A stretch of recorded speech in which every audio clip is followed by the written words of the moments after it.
So many times when we're picking out fish to add to our tanks, we steer clear of all of those species that are labeled as semi-aggressive or aggressive. We don't want those, but what if we did? All right, today in this video, I've got a list of all sorts of species of fish that are labeled as aggressive, in case you were looking to make a tank with some really cool fish.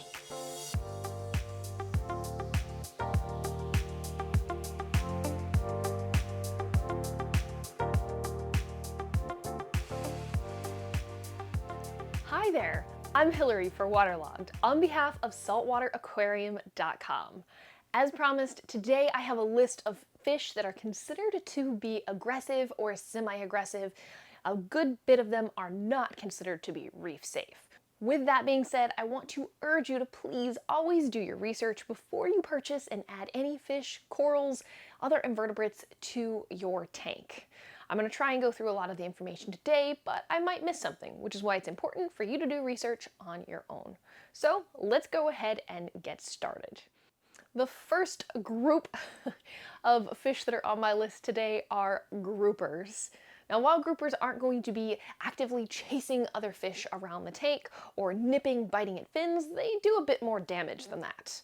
They actually will eat anything that can fit in their mouth. Now, typically when you see these guys at local fish stores or online, they're pretty small looking. You would think, oh, they're not going to eat anything. But as they grow, so does the size of their mouth and anything that can fit in it, which is why I would put them on this list of aggressive fish. Okay, moving on to the second fish on my list. And really, I should have just made this a whole category because I've got more coming, but that would be a domino damsel. I don't know what it is about these guys, but every time I've seen them in a tank, they are always not only harassing other fish, but they'll chase after hands. They're very territorial little fish, as you probably could say that a lot of damsels are. All right, the third species on my list. This one isn't one that I see in home aquariums, but occasionally I see them pop up, and that is a pineapple trigger. Sometimes I hear them called queen triggers, whatever you want to call it. I gotta say, this is one of the most aggressive fish that I have ever seen. Sometimes you can spot them in videos with scuba divers and they are just actively coming off the reef, chasing scuba divers' fins. We used to have them when I worked at the public aquarium and they were always going after your hands, biting your fingers, biting your tools. So if you are considering a pineapple trigger, just be mindful and know what you're getting yourself into. Okay, I promised you more damsels on this list. Number 4 is a blue damsel. I've actually got one in this tank. It's the smallest fish that I have right now, and it is the most aggressive, constantly going after other fish, biting and nipping them, chasing them off. They're very territorial, like most of the damsel species that you are familiar with. So, if you want something that's got a lot of color and a fierce little attitude, maybe consider getting yourself a blue damsel. Another fish that is technically classified as a damselfish, that would be the maroon clownfish. I'm sure you've heard the stories of clownfish going after and drawing blood as they bite you when you're trying to clean while they're protecting their territory. Well, maroon clowns are some of the largest species of clowns, and they definitely fit the bill for an aggressive fish. So if that is what you're looking for, a proud fish to guard its anemone, maybe a maroon clown is something that you need in your tank. So sticking with reddish colored fish, the 6th species on my list that I've got for you today is a flame hawk. Now personally, I love flame hawks. I love their kind of grumpy personality, and you wouldn't think that they are that aggressive, considering they spend a lot of their time just perched on the rockwork, watching and observing everything go down. However, you can ask numerous people that will tell you these guys, when no one is paying attention, will go after invertebrates in the tank, especially some of your ornamental shrimp, which is why they've landed themselves on this list of aggressive fish. Moving on, the 7th species on my list today is a queen angel. Now these are one of the species of larger angelfish. You've got the dwarfs and then you have the large ones, while the queen angel fits in that large angelfish category. Of all of them, I feel like this is one of the most aggressive that I've seen there. They do get fairly big, so it's not something that you commonly see in aquariums at home, but you do see them, especially in some of those larger tanks. Now, I have them here because, yes, they are aggressive, and I would consider them not necessarily safe with some of the other species that they could potentially be kept with in those larger tanks you see them in. For example, different elasmobranchs. If you have sharks in your tank, or if you have some of those small stingrays, these guys tend to be very aggressive and will poke and eat out eyes that are sticking up in the sand. So that is why they have landed themselves on this list of aggressive species.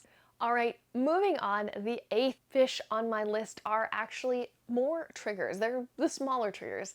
I would consider the Picasso trigger and the undulated trigger to be two different species that are fairly aggressive. Now, personally, I haven't kept a Picasso trigger that was all that aggressive in comparison to its tank mates, but I know a lot of people that have. And the undulated trigger is one. They're very curious fish, but with that curiosity, they can get bored and thus a little bit aggressive, which is why they're on this list. Now, the 9th fish on this list could also be put in that same category as curious that lends into aggressiveness, and that is the dog-faced puffer. It's another species that I really love and I adore them, but when they get bored, they can be mean. They can bite and go after other fish, nipping fins. They can nip corals. They're definitely not a reef-safe species. We actually had one when I was at the public aquarium when the divers would feed the stingrays for the showtime. This little pufferfish would bite at their fingers. If they didn't give him attention, he would go and dive into the food containers and steal all of the food. So definitely a very feisty, very aggressive fish, but if you have time to spend with them, they have a huge personality that you will be rewarded with as you provide them enrichment and entertainment. We are at number 10, and I'm sure you're wondering why I've left off a group of fairly aggressive fish, and that is the tangs. If you scroll through the forums, you can hear numerous people talking about how aggressive their tangs are, but aggressive tangs don't just end with the yellow tang. I would also consider the clown tang to be fairly aggressive, the sohole tang, very aggressive, Achilles tang, the gem tang, purple tang. I could go on. Even the powder blue tang, powder brown. It's amazing that fish that are herbivores, you would think that they would be so much more peaceful, but these guys have a huge personality and tend to be aggressive. Now, a lot of them are reef safe, so that's good that you could have them in the reef tank, but you wouldn't want to put them with a bunch of peaceful fish, especially fish that are smaller than them that can't hold their own. So, hopefully I have given you a whole list of different aggressive fish that you could add to a tank if you're looking for some of that bold, feisty personality when it comes to fish. That is going to conclude my list of fish species, but I'm going to give you one bonus invertebrate that is considered aggressive, and that is the white-spotted hermit crab. I've seen them more and more. They're gaining in popularity. I've had one for several years now, and he is so much fun to watch. He's in a Fowler tank. He is really fascinating. He tries to climb out of the tank all the time, and he is super aggressive. So if you're looking for an interesting species to keep and you've got some extra space, well, maybe consider one of these hermit crabs or one of the other fish that I've got on my list today. I'm curious to know, have I included your favorite aggressive species? Leave a comment, let me know what it is, or if I have left it off my list. Maybe I can make a part 2. All right, this has been Hilary for Waterlogged on behalf of SaltwaterAquarium.com. Thank you so much for watching, and I'll see you next time.